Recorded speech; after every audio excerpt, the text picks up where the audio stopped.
بسم اللہ الرحمن الرحیم۔ السلام علیکم۔ آپ دیکھ رہے ہیں یوٹیوب چینل عام سی باتیں۔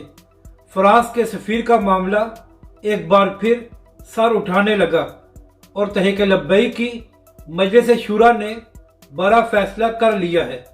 اس ویڈیو میں ہم اسی کے متعلق بات کریں گے۔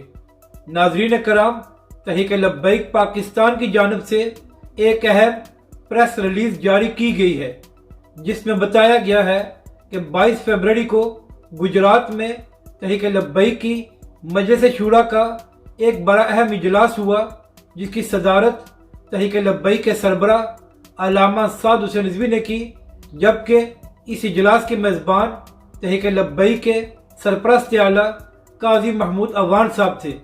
اس اجلاس میں ان خطوط کا جائزہ لیا گیا جو تحریک لبیک کے سربراہ علامہ سعد حسین رضوی نے تمام اپوزیشن لیڈرز کو لکھے تھے، جس میں کہا گیا تھا کہ قومی اسمبلی میں حتمی قانون سازی کی جائے فرانس کے سفیر کو ملک بدر کرنے کے حوالے سے۔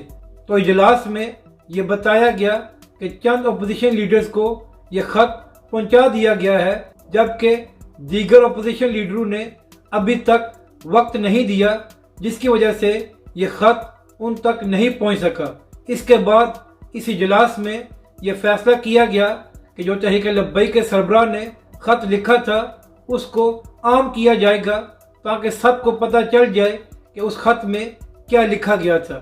اور اس کے علاوہ یہ بھی فیصلہ کیا گیا کہ ڈاکٹر شفیق امینی صاحب کی زیر صدارت ایک کمیٹی بنائی جائے گی، جو قومی اسمبلی کے اسپیکر اسد قیصر صاحب سے ملاقات کر کے ان سے یہ کہے گی کہ فرانس کے سفیر کے معاملے پر قومی اسمبلی میں حتمی قانون سازی کی جائے۔